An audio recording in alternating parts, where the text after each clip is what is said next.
Welcome, fans, to another live edition of the Cheap Heat Productions Pro Wrestling Podcast. My name is Jack Kilby, Executive Vice President of Great North Wrestling. Morris is off tonight, but boy, do we have an interesting guest for you fans tonight. We often talk about the role that social media plays in the pro wrestling business in the modern era, and this man is the embodiment of what they refer to as a pro wrestling social media influencer. He first made his mark, actually came to my attention, on Twitter as Jay-Z Flair. He now goes by Jay-Z Graham, and he is, of course, the Bojangles Champion, which we will explain in detail to everyone. But thank you for agreeing to the interview tonight, Mr. Graham. Absolutely, brother. Thank you so much. First off, let me apologize to you here publicly. You offered to have me on your show, I want to say almost a month ago. I had an upper respiratory infection, coughing. I'm sure your fans didn't want to hear me cough and hack all on your wonderful show here. And I appreciate you being patient with me, brother, and keep pushing after me and allow me to come on. And, brother, I'm absolutely looking forward to this. I'm always a fan of my fans, and I'm always grateful that people want me on their show. So thank you so much, brother, for allowing me to come on your show. Well, we certainly appreciate you taking the time tonight, because I think it's an aspect of, again, the wrestling industry that we talk about a lot, but really don't delve into some of the preeminent personalities in pro wrestling influencing, and that would be yourself. But I wanted to start off at a logical point where it seems that a lot of folks that get involved in the pro wrestling industry, myself included, of course, started off as fans. What's your background with wrestling in terms of, were you a fan of the business growing up, and did you follow any particular territories, etc.? Oh, bro, absolutely, my man. So pretty much my wrestling fandom really started when I was in the 7th grade, and I would spend every Saturday night with my mother's parents so we could go to church on Sunday morning. And my granddaddy was a huge Atlanta Braves fan. And anybody knows Atlanta Braves know they're going to pop up on TBS. And I'm talking roughly 96, 97. And, if you knew anything about the Braves, then roughly not long after the Braves come off, 6:05 on Saturday night was going to be that WCW Saturday night. Well, then my grandmother was all about WCW, my man. She was, I don't know if she was all about the wrestling, but she loved the way them men, she loved the way them men look, brother. And so that's how I really got my start into watching a little bit of professional wrestling. And so I'd watch, in 96, WCW Saturday night was not the top tier program at all. And, I get to school and my friends were talking about Nitro and Raw. And that's really where it started picking up, because, I enjoyed Saturday night. That's the only wrestling that I knew of. I didn't know nothing about the WWE. I didn't know nothing else really the Saturday night. And then as my friends were talking about it, brother, that's what really started picking me up was, well, heck, if there's wrestling on Monday nights, I'm really missing out. So then I started watching Raw and started watching Nitro. Excellent. Did you have any? I guess being in the South and watching TBS, I could take a strong guess as to some of your favorite talents. But could you talk about any that particularly influenced you? So the one that I really remember was and it might have been a one-off appearance, but for some reason I really remember Scott Hall and the Patriot Dale Wilkes. And I don't remember if Scott Hall was actually on Saturday night, but that was the first people that I really piqued my interest in.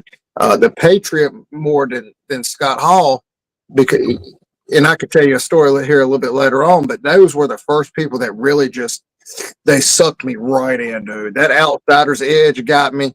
I'm a huge fan of this country. I'm a huge fan of the American flag and the Patriot, and just hit that nerve with me, brother. He just sucked me right in, and that's how I knew I was hooked. Absolutely hooked, brother. Mm-hmm. Yeah, what a great talent Del Wilkes was. Gone way too soon. So Absolutely. did you ever consider a run in the industry itself, or was that something that you strictly confined to being a fan, a super fan? So I did some managing. I did a little bit of training with Seymour Snot with Gouge Wrestling. I was going to give it a shot or whatever. Didn't really have the time to dedicate to actually being in the ring, even though, I think I'm in pretty decent shape. I train 5 days a week, to keep myself in pretty good shape. But, I really enjoyed doing the managing deal, brother. I enjoyed just talking trash to people. If I was going to be on the heel side, if I was going to be on the face side, I love building people up, drawing people into the action in the ring. And recently did some ring announcing, which I enjoyed more than anything that I've done in the wrestling business. A, because I didn't have to get punched in the mouth. And B, because, hey, you get a little bit of attention on yourself and you get to dress snazzy and look good in the middle of the ring, brother. It's every opportunity I get to be in front of a crowd, brother, I'm going to jump all on. You know what I mean, my man? Well, you obviously have a natural charisma that lends itself to the work. But as I mentioned at the start, when I first came across your account on the old Twitter, it jumped out at me immediately because of your content, and especially all the championship belts that we'll talk about. But when you first decided to get on social media, and I know you've been on a while now, what was it that inspired you to have that sort of a presentation?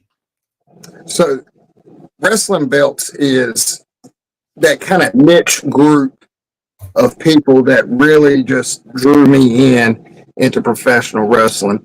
Roughly around that time, the Winged Eagle in WWF and the Big Gold in WCW were the belts that reigned supreme. And, you know, the Big Gold has always drew me in. I've always thought it was a beautiful belt, but that WrestleMania 14, the Raw after WrestleMania 14, when Vince McMahon presented Stone Cold with that Big Eagle belt, I saw that belt, and that belt right there it got me. That just grabbed a hold of me, and that's when I first started knowing that I was a belt mark and that I was going to try to collect all the belts that I could. And, being 13, 14 years old, you couldn't afford those belts. They're thousands of dollars. You couldn't afford those. So I would collect the toy championship belts, and I was collecting the action figure belts because that's all I could really afford with with the allowance that I got. And that's really what started pulling me in even more, was because then you start understanding the history behind them. Then you started understanding the legacy behind them. And then you start seeing more belts from the past. And then you start understanding, well, this is why this belt's designed like this. And this is why this belt means so much. And it's just another facet of such an incredible, amazing business that just draws you in even more, brother. And I just absolutely love those championship belts. And I had a bunch of friends that were on a belt forum, and they told me, they said, well, if you want to meet more people, brother, Twitter's the place to be. That's where a whole bunch of other belt marks are. And so I had to jump on it, my man, because I wasn't a fan of Facebook. I wasn't a fan of Instagram. I wasn't, TikTok wasn't a thing at the time. And I had to jump in on somewhere. And honestly, there's a bunch of people in my hometown that won't on Twitter. So I figured, hey, here's a place I can reach out, not feel judged. I can enjoy life. I can post what I want to and don't have to worry about people about being in my business or whatever. And that's how it started, dude. And it grew from there. How did you come up with the one of the facets of your account on X now that I really find cool is the way that you'll have a shot, and it's not just the average with the belt over the shoulder, around the waist or whatever, but you'll have like a belt with, say, a coffee cup, or a belt posed in a particular scenic manner. Where did you come up with that concept? Because people want fresh, they want new, they want to see something new. The whole coffee cup deal is with the group called Coffee Core, who is another group that was started by a good friend of mine, Seymour Snott, who, helped me get into the a little bit of wrestling business I'm a part of, helped me get in a part of there. And it's just a group of people who drink coffee every morning. And, you got to do your own thing to stand out. I mean, you see how I'm dressed right now, bro. You got to do your own thing to stand out. And me being a belt collector and a coffee drinker, I figured, why not? Why not merge the two together? I've got 30, 40 some belts. Why not pick a different belt every morning to take a picture with it? Because, there's other wrestling fans out there who enjoy championship belts. Why not show them your beautiful collection? It's belts are pretty much just art on leather. And now they're getting to the point where even the leather is a piece of artwork. But my newest belt that I've got is the NWA US Heavyweight Championship belt, and the detail on that leather is artwork. It's just an amazing hobby, and I feel like that's one of the best ways to show it off is when a bunch of people are tagged with Coffee Core. Why not have them take a look at your championship belts too? Mm-hmm. One of the really favored titles that are out there is my favorite belt replica, which I have, is the NWA Television Championship from Crockett Promotions. Why do you think that belt is so popular? So many people seem to have it. And then given the fact you've got so many, if you had to boil it down, what would be your favorite title? So I think simplicity. That simplicity of that belt, because when you look at that world's television title, you see exactly what it represents. And of course, you've got the eagle on there, and that eagle just signifies dominance. It signifies freedom. It signifies strength. So that bird with its wings spread out there is beautiful. And then you see exactly what it stands for. The world's television title. It's easy to read. It's not a bunch of detail behind it to get all the words lost. And then the side plates. The side plates are absolutely perfect for what you're looking for. It's got ABC. It's got the satellite dish on there, which in the 80s was the top tier technology. CBS. I think the last one was NBC. It displays everything that you would expect a television title to be. I think the problem with wrestling belts today, like with the current WWE World Championship, is they think bling and the prominently displayed logo means more than anything, and it just does not. The winged eagle is a prime example. A beautiful eagle, a globe. Obviously, it means the world. Obviously, it means dominance. Is the WWF logo prominent on it? No. But a wrestling fan would immediately know, and anybody outside of wrestling would immediately recognize that belt because of who the champion was. Most of the time, Hulk Hogan would immediately know that that's the WWF World Heavyweight Championship. And that simplicity is just lost in championship belts now. It really is. And I hate to say that, but it truly is. And I forgot your second question. Please forgive me. No worries. What is, if you had to boil it down, what's your favorite belt? It's gonna be a tie between the big gold, just another classic championship belt that will look so prestigious right off the bat, and then the big eagle, the original block logo, blue leather version, just because I have such a love for that belt, because that's the belt that got me into want to collecting championship belts. So it's hard for me to separate the two, but yeah, those two are the top tier belts in my opinion.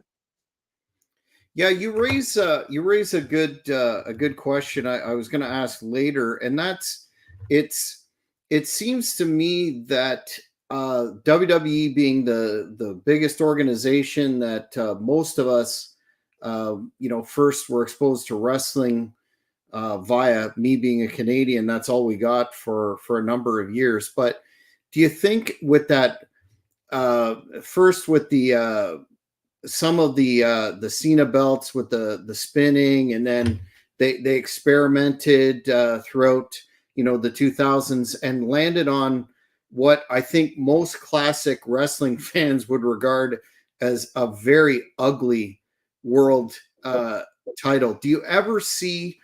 I guess they're selling the blue version and the yellow, whatever Cody's version is now. But do you ever see them going back to a more classic look? And do you fall in the camp of those that like myself that find that belt completely unappealing?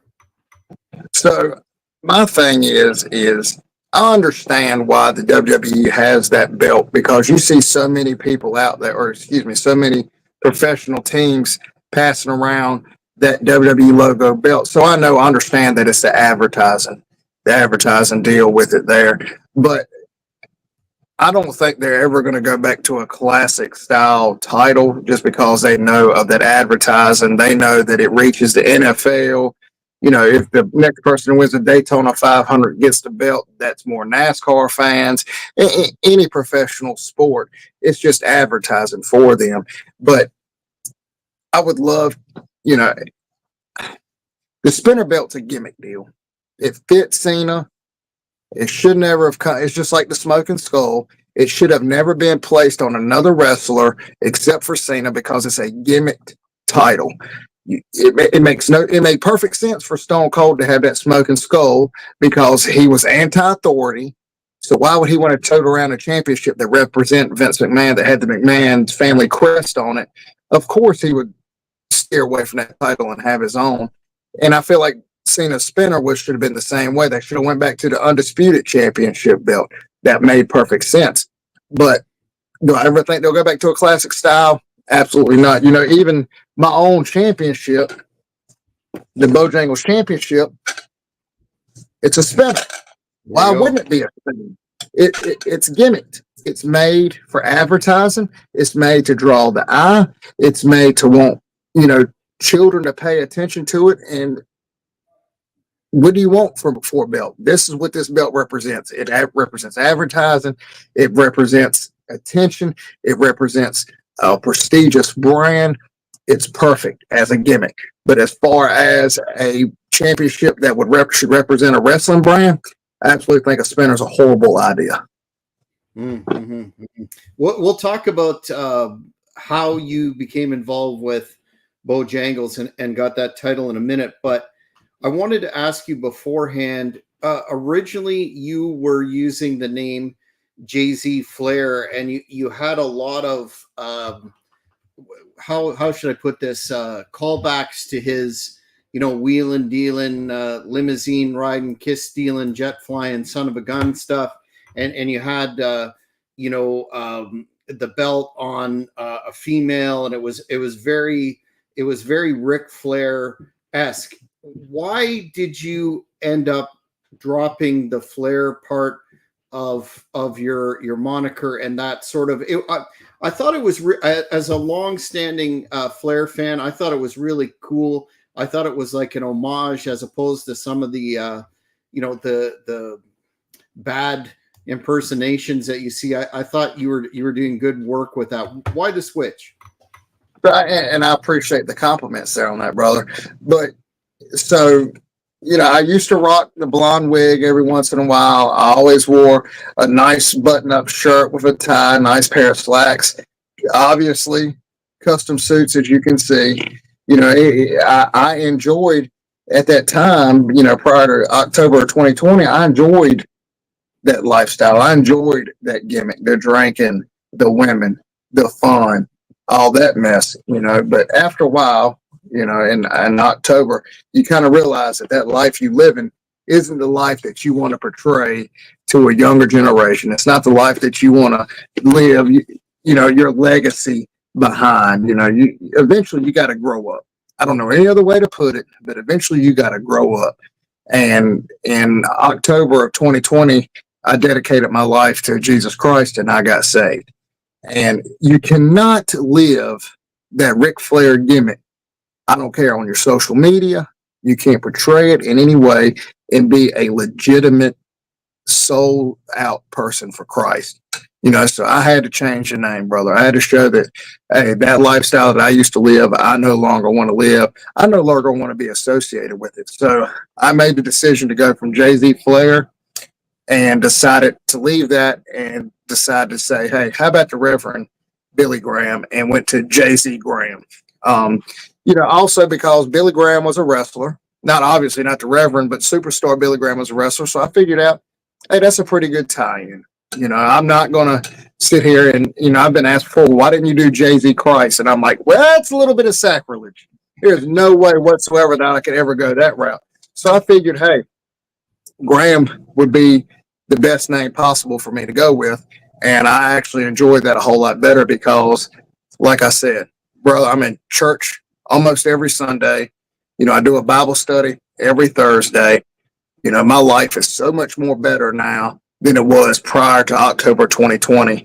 And I have nobody but Jesus Christ to thank for that. Why wouldn't I change my online persona as something that reflects that?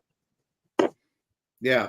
Very, very, very sound reasoning. And I think Flair himself has become, just my opinion, don't want to anger all his legion of fans, but I think he's become a caricature of himself. And when you're 74 or 5 and calling people on in a drunken sort of a situation in a bar, it's not a very good look. But I absolutely can understand why you made that move, and I think that's tremendous.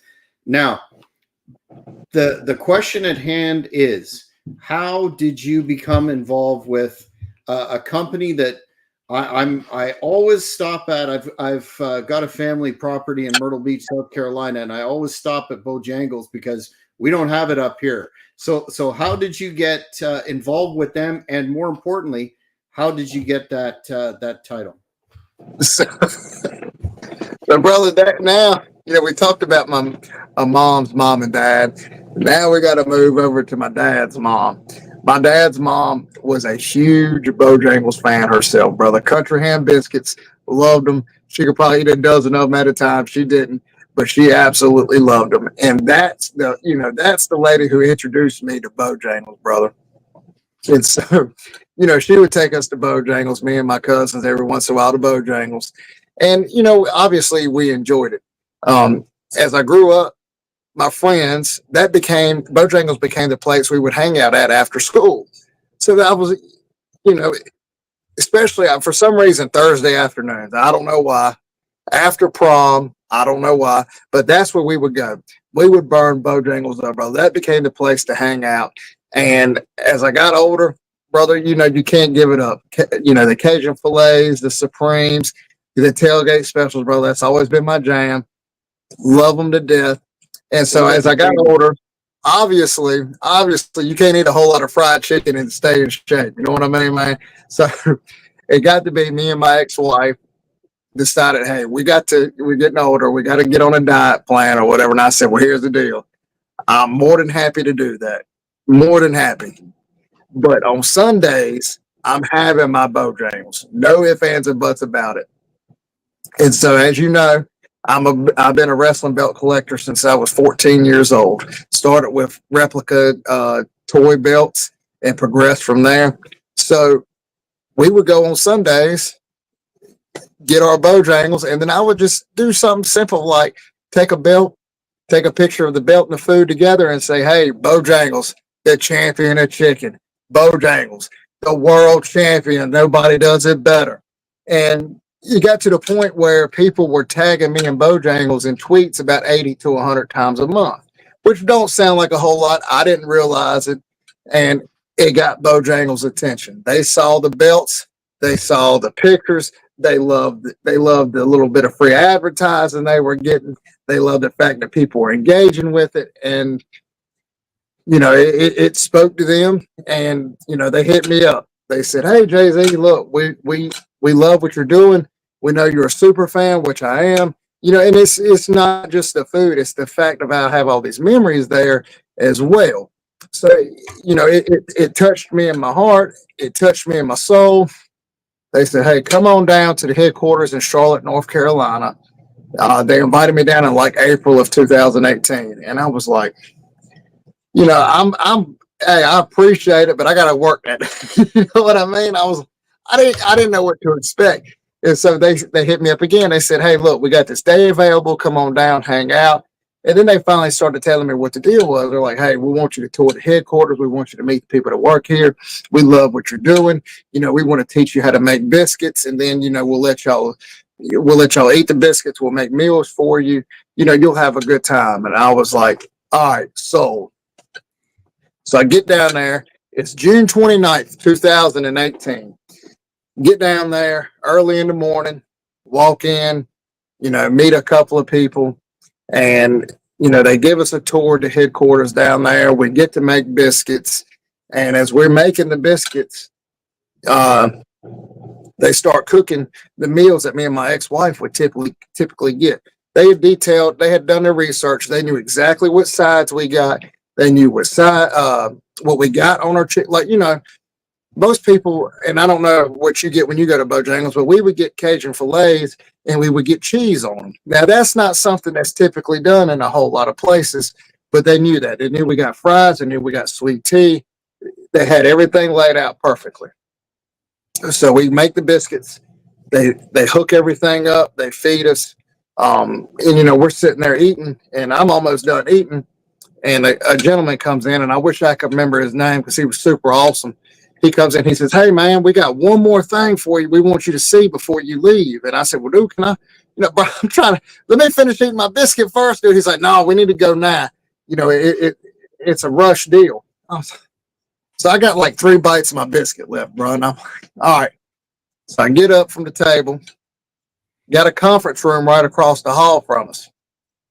We get up, we go to this conference room, and when I walk into this conference room, there's all the employees are there, all their corporate employees, and the room's slap full of people. I don't know what's going on. I ain't trying to be in the middle of things that I don't know what's going on. So I go to the back of the room. Old boy hollers at me. He says, "Jay-Z, no, you got to come up here, boy. Come on up here." So I walk up there, and they got a podium set up, and on top of this podium, I can see like kind of like the shape of a belt or a plaque, and they got a cloth over top of it. Me being the belt collector, I ain't trying to get my hopes up thinking that it's a belt. Something it's just like a plaque thanking me or I didn't know. So I get on out there, and this is when he starts telling the story, brother. And let me tell you, I got some snitching friends, bro, because they laid all my life story out there. Things I had never told anybody but my friends, and this guy's telling them everything. He's telling them what I do for a living. He's telling them the story about, how my grandmother used to be out there. I got they have interviewed a bunch of people who have kept their mouth shut, ain't told me a thing, that told my whole life story. And that's when I find out that it's like 80 to 100 people a month have been tagging me and Bojangles in tweets, which, don't sound like a whole lot, but it was enough to get their attention. And, he goes through this whole spiel, and he looks at me and said, "Jay-Z," he said, "if you're going to be the Bojangles champion, you got to have the Bojangles belt." And he picks up that yellow cloth, and there's the first Bojangles belt that was given to me. And, bro, I was like, "Is this mine?" I thought they were just going to let me take pictures of it. They were going to leave it at the office. I was like, "Is this going home?" And they're like, "Yeah, it's yours to do whatever you want to with." Wow.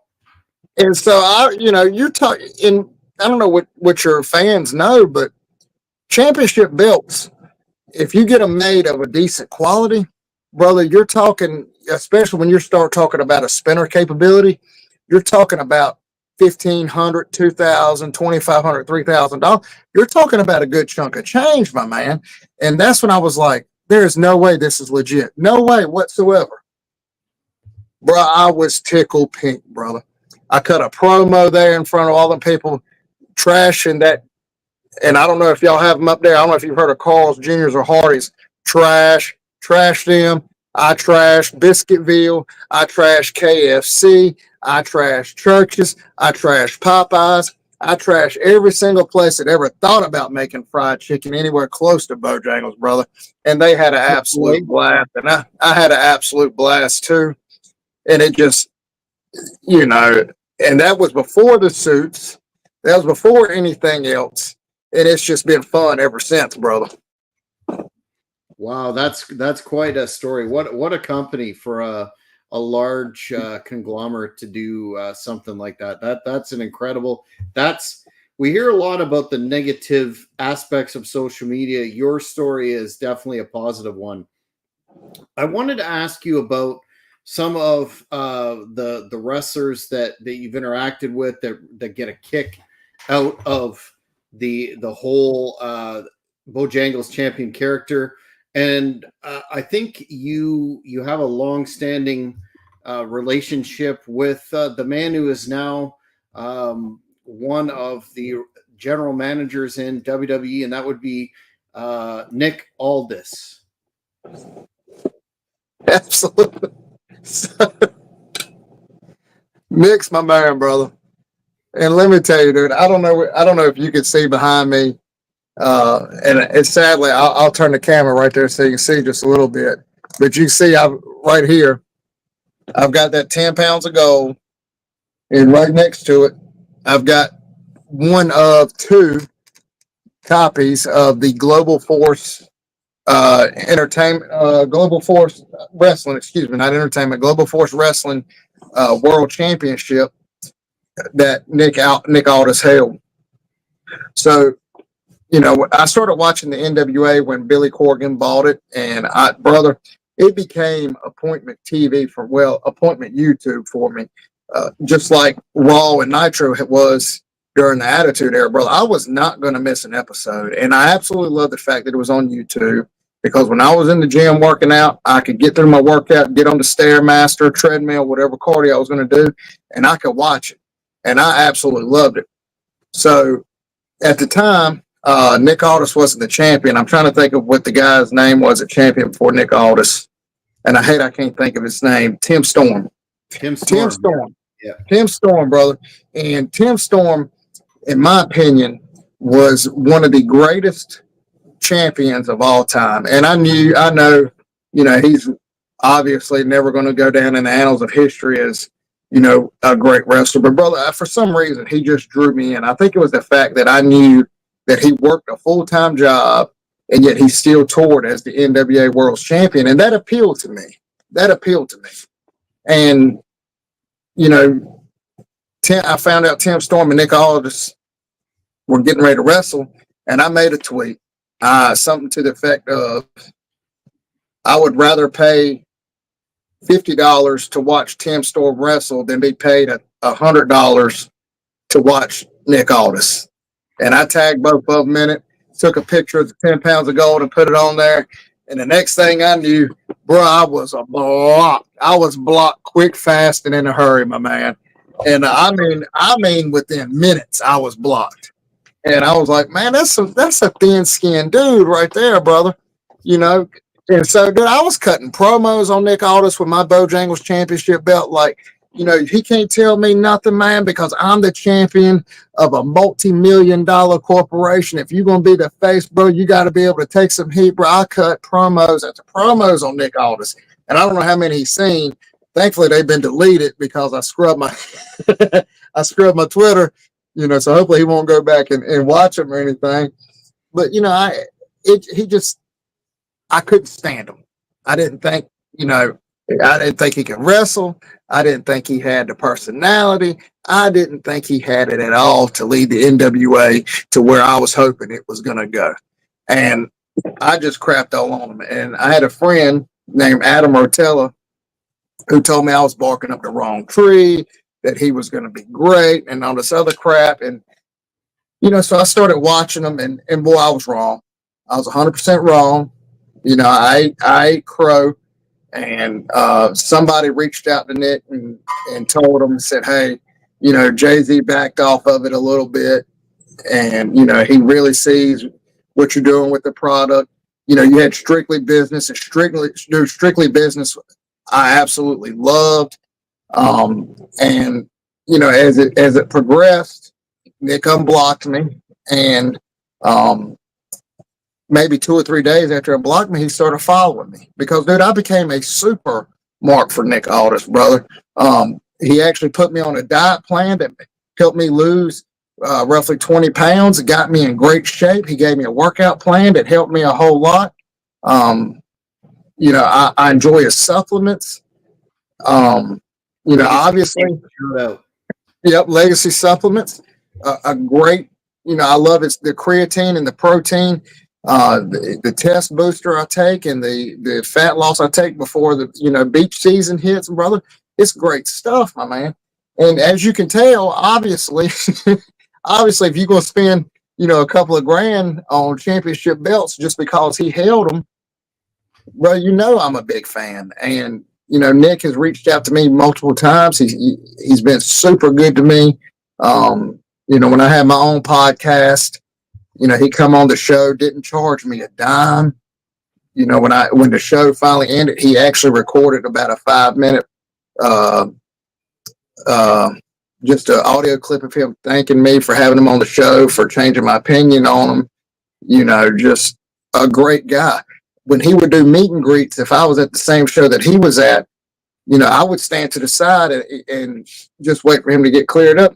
He'd stop his line, shake my hand, talk to me, never charged me a dime for pictures. Now, I would end up paying him anyway because, hey, bro, you're taking time. You're here to make money. I'm not going to sit here and not pay you something, brother. Free autographs. And it's awesome. I can't thank the man enough for giving me and just being just super awesome to me every chance he gets, every time he sees me, brother. I went from being one of his biggest haters to one of his biggest supporters. And to see him on SmackDown, brother, he's tearing it up. And it ain't nothing against the other GM, who was also a former Adam Pearce. But Nick Aldis, brother, just in that picture he posted the other day of him flexing up in the gym, bro, the man still got it. The man 100% got it. And, I don't think I would love to see him and Cody Rhodes go at toe for toe again, brother. What they did at All In was absolutely amazing. Do I think we'll see it? Probably not, because, you can't sit back and have him run for the World Heavyweight Championship until he starts wrestling again. But, man, I would love to see them go toe for toe in the WWE ring, 100%. 100%. The man deserves it. He's awesome. Yeah, and I think they're doing a slow build between him and Pierce. I think I'm with you on how great Power was when it first came out, and I thought Aldis was incredible in his role. That faction was highly entertaining, and unfortunately, I think the NWA or Corgan or whatever, not to get into those politics, but I think they made a very significant mistake not paying him what he wanted, or renewing the contract, or whatever happened there. But you're right, he's on the biggest stage of them all now, and a whole generation of fans will be able to experience his talents. I wanted to also ask you about, you're a positive guy. You've got a great message of positivity, along with some of the other individuals that you talked about, Seymour and the Coffee Corps. And it's just when your content comes up in a feed, it's not something that you're going to look away from. You're going to, oh, that's cool, that's inspirational. How do you handle the dark side of social media? People that are, for whatever reason, make their mission to be trolls and be negative and try and tear people down. How do you respond to that when that occurs? So if I have somebody that's trashing me, I'm going to look at it first off. And some of the best things I ever heard is if you won't take advice from this person, don't take their criticism. Absolutely stellar advice, and it's true. But also, most of the people that do that are hiding behind a fake image, a fake profile, and I ain't got time for it. Bro, you don't put money in my pocket. You don't dictate what I do for a living. I ain't going to give you the time of day. Also, more likely, they probably just as miserable as they can be, and they want misery loves company, and they want to drag them down, bro. And I ain't about that lifestyle, man.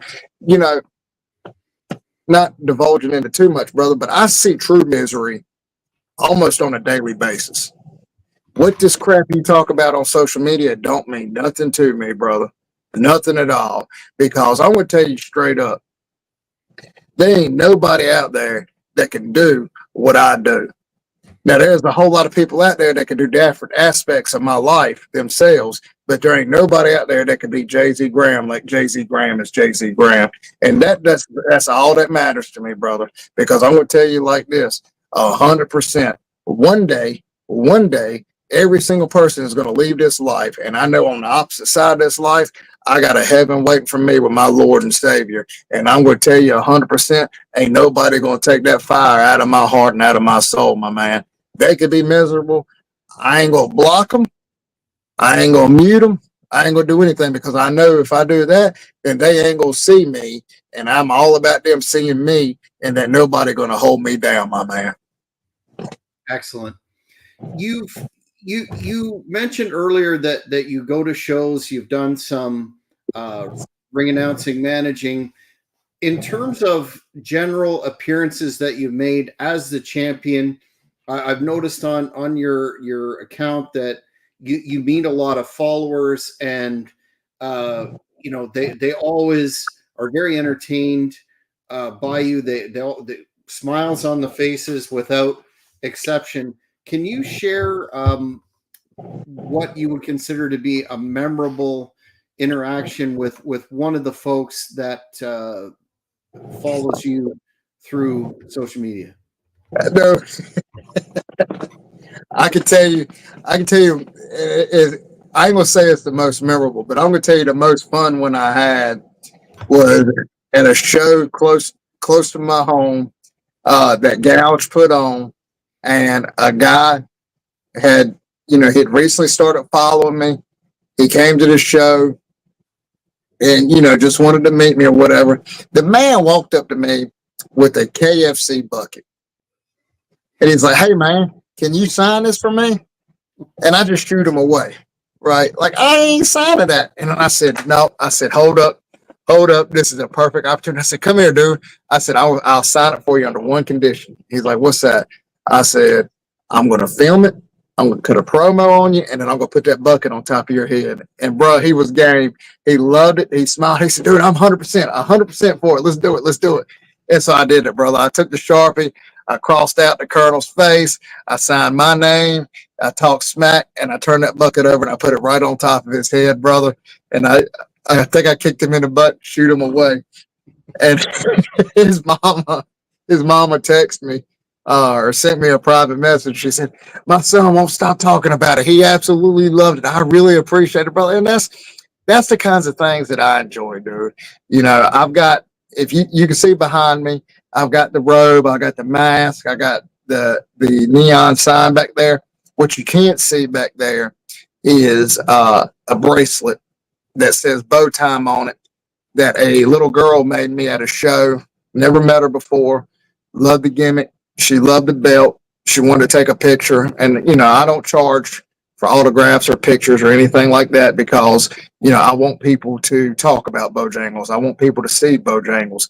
If I feel like if you want to pay me, you pay me what you want. But I want people to see me. I want people to associate me with that brand. And so that's 100% what she did. She ran back to her table where she was at with her parents at this show, made me that bracelet, brother, and I treasure that, dude. It's stuff like that. The Bojangles did the WWE cups. I had the last show that I did before I got sick. Kid come up and he was like, "Dude, I'm collecting all them cups and I just can't get the Brothers of Destruction cup." Bro, here you go. Take this cup, gave him a gift card, and we took pictures together, and he absolutely appreciated it. It's stuff like that, man. Do I enjoy taking the pictures? Yeah. Do I, of course, want to be in a Bojangles commercial? Yeah. Do I want this? Yeah, dude. But, at the end of the day, if you ain't making people smile when they meet you, if you ain't, the TikToks, the promos, I have people all the time, locally, that just tell me that, they don't engage with me on social media. But I had a girl tell me the other day, "My mama loves your videos," and her mama's battling cancer. And I've known this girl for going on 15, 20 years. We were next door neighbors at one point. Her mama's battling cancer. She's like, hey, you got to keep doing your videos because it's not often that my mama laughs anymore. But she's known, she knows the Justin side of me because she knew me before all this stuff, and now she sees the Jay-Z Graham side, and she loves it. She thinks it's absolutely stupid, and she gets a kick out of it. That's the stuff that I enjoy, brother. That's the fun that I see. It's stuff like that. I go to youth camp with my church's youth group, and I wear these suits at youth camp, and the kids love it, dude. They think it's the craziest thing ever because there's some old dude, to them, being teenagers, some old dude running around wearing a funny suit, carrying a championship belt, and of course they know Bojangles, and they love it, dude. It's too much fun, man. There's enough serious stuff out there right now to where you got to cut loose sometimes. You got to have some fun. Why not? It's harmless fun. How many other people, dress up and look like a chicken biscuit wrapper? Nobody, brother. It's just, I just want to have a good time, my man. Well, I think that's very commendable of you that, wrestling is supposed to be fun. It's not supposed to be, something that inspires vitriol amongst camps, tribalism, and I think it's important to spread that positivity and make people smile, especially in this day and age. And it's a real counterbalance to, for example, look at your posts and some others, and then compare that to people ripping whatever company and fighting over who's getting the right push. I think we've all lost our way that way. And if it could be rolled back to a more entertaining and fun perspective, we'd all be better off. Which raises this question. You've inspired people. You're going to continue to inspire people. What advice would you give to those that would like to, or see what you're doing and go, you know what? Damn, that's cool. I'd like to do something similar. It seems like it was a fortuitous set of circumstances, but what would you say? I'm sure you get that question from people that you meet. How do I do what you've done? So for me, I wish I could say it was a little bit of luck, and it is a little bit of luck, but persistence, positivity, and I hate to say it, but patience and creativity, dude. You've got to stand out from the crowd a little bit. You've got to be, if you want to be a brand ambassador for a company, you've got to live a life that a company wouldn't mind sharing with the world. You know what I mean? Like, I could get out there and I could post all kinds of things out of my life, and I could trash people that trash me. But a company is not going to look at that and think, well, that's somebody that we want on our payroll. That's not somebody that we want to give, a championship belt to. That's not somebody we want to give custom suits to, brother. I've got shoes, I've got socks, I've got suits, I've got belts, I've got a robe, I've got a mask, I've got pillows. A freaking biscuit pillow. I've got so many clothes, dude. It's insane how much Bojangles stuff I got that they have given me.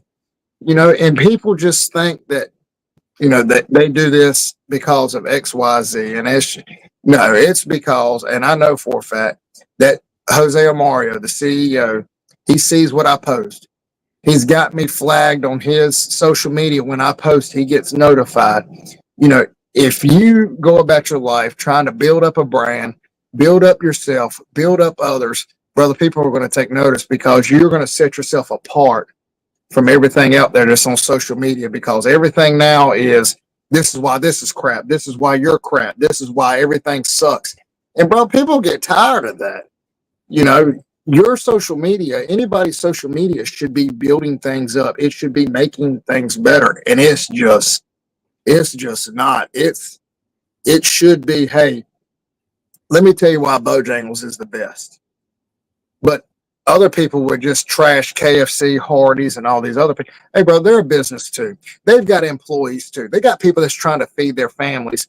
And I do get on there, and I'll kick I'll kick a little bit of dirt on them, brother. But in the grand scheme of things, I don't want to see nobody be out of a job. I just don't, because it's, times are tough. I don't want to see somebody go out of business. I just don't, because I know that people are going to suffer. But that's not how a whole lot of people look at things. There's a lot of people that would love to see AEW shut down. No, bro, you can't be that way, man. Am I the biggest AEW fan? No, man.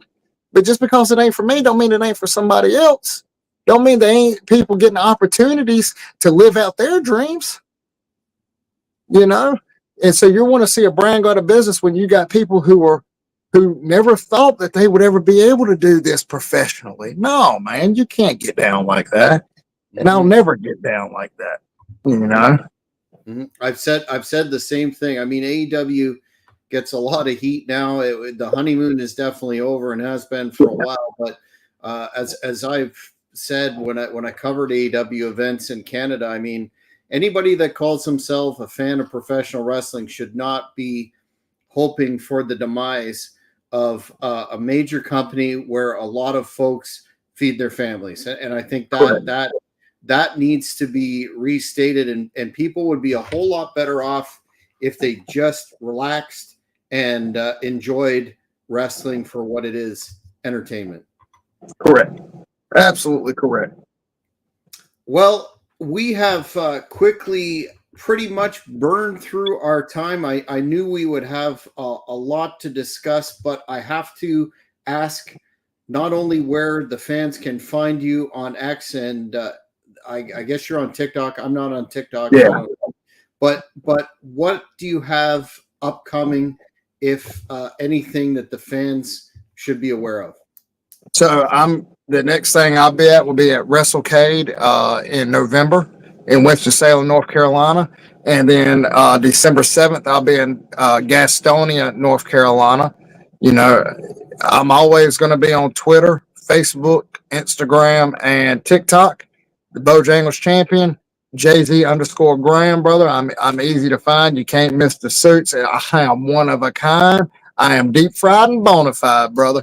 You can't miss me. I'll be signing autographs, sending out pictures, whatever you need, my man. I've potentially got another deal coming up in October. I'm waiting to iron all that out. So just follow me there on social media, and you'll see the next place I'm going to be, my man.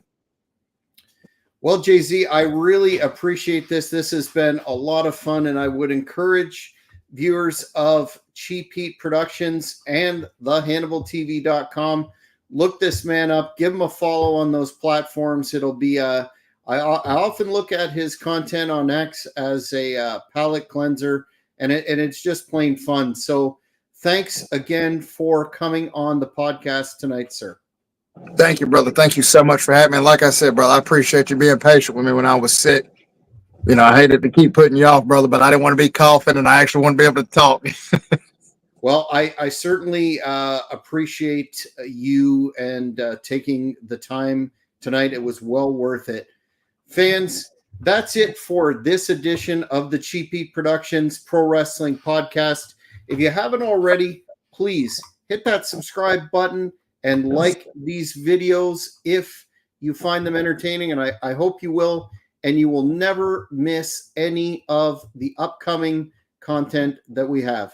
For now, I'm Jack Kilby. So long, everybody. Thank you very much for watching this video. Please subscribe to the channel if at all possible. It would really help me out. And don't forget, you can check out my back catalogue of videos recording podcast interviews with